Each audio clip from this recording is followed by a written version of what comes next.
பார்க்கலாம். காவல்துறை அலுவலர்களே, காவலர்களே, பத்திரிகை மற்றும் தொலைக்காட்சி நண்பர்களே, உங்கள் அனைவருக்கும் எனது வணக்கத்தை இந்த நல்ல நேரத்திலே தெரிவித்துக் கொள்ள கடமைப்பட்டு இருக்கின்றேன். We have great pleasure and pride in having the Honorable Union Minister of Home Affairs with us today in this glittering function, and I thank Honorable Union Minister for having kindly consented to dedicate to the nation the new water reservoir at Therbai Kandigai and to launch a number of new infrastructure and industrial projects in Tamil Nadu. The Honorable Union Home Minister has made a name for himself for firm and effective governance in the Minister of Home Affairs. Sri Amit Shah ji is a worthy successor to another stalwart from Gujarat, who graced the office of the Union Home Minister, the Iron Man Sardar Vallabhbhai Patel. I came to know that Sri Amit Shah ji is the youngest person to adorn the office of Home Ministers of India. Being a master strategist, he has always been seen as someone who is very energetic, determined, and dependable to accomplish tasks considered to be impossible. With his deep knowledge, experience, and with his shrewd political acumen, he has been able to turn adversity into success through his golden touch. As a modern-day Chanakya, with unflinching loyalty, he has been instrumental in maintaining excellent internal peace and order and played a vital role in several historical achievements of the Union government. It is therefore no surprise that he has always been trusted ally of our Honorable Prime Minister Sri Narendra Modi ji. The projects being launched today include Government of India projects, Government of Tamil Nadu projects, and projects being implemented jointly by Government of India and Government of Tamil Nadu. This event stands as a fine example of how a constructive relationship between the central and the state government pays rich dividends to the people. Large projects have been implemented rapidly through the effective coordination that has resulted from the good relationship. Honorable Chief Minister of Tamil Nadu, Sri Edappadi K. Palaniswamy, has secured a number of laurels in recent years.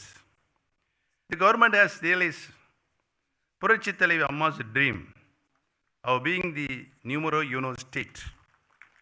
Tamil Nadu has been ranked number 1 state in the Good Governance Index released by the Government of India. The India Today magazine has ranked Tamil Nadu as the number 1 state in the overall governance. Tamil Nadu has placed the highest emphasis on the management of water resources. Hence, Tamil Nadu has packed the best state under the National Water Awards.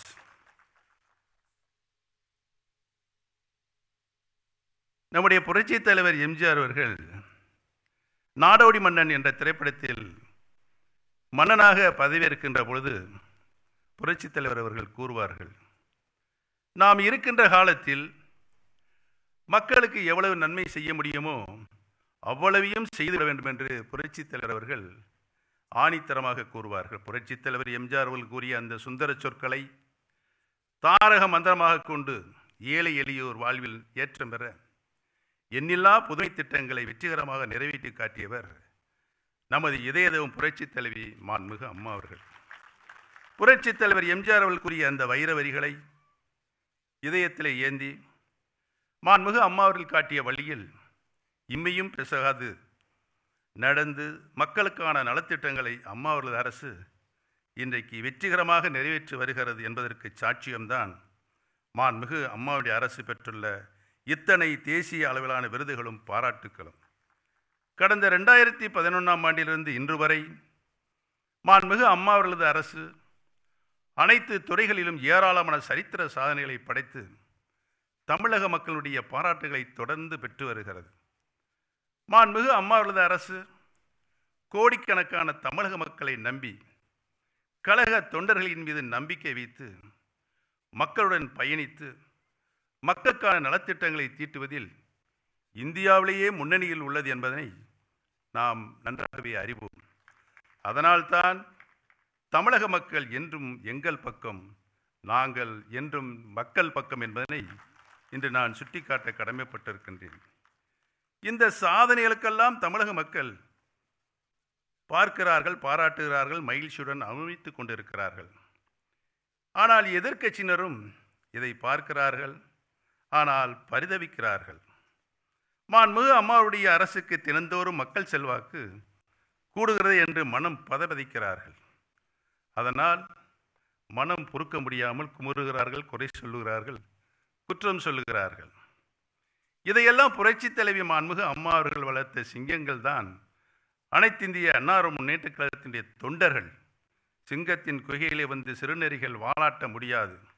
எனவே தொடர்ந்து 3வது முறையும் நாங்கள் வெற்றி பெற்று முத்திரை பதிப்போம், வெற்றி கனி பறிப்போம் என்பதை இந்த நல்ல நேரத்திலே தெரிவித்துக் கொள்கின்ற அதே வேளையில் தேசிய அளவில் இந்தியாவை இன்றைக்கு வல்லரசு நாடாக உருவாக்கி காட்டுகின்ற முயற்சியில் பாரதிய ஜனதா கட்சி அதை தலைமை தாங்கி நடத்தி கொண்டிருக்கின்ற நம்முடைய பாரத பிரதமர் மோடிஜி அவர்கள் இன்றைக்கு மிகவும் கடினமாக இந்திய திருநாட்டை நல்வழிப்படுத்துவதற்கு ஆற்றலுடன் செயல்பட்டு கொண்டிருக்கின்றார்கள்.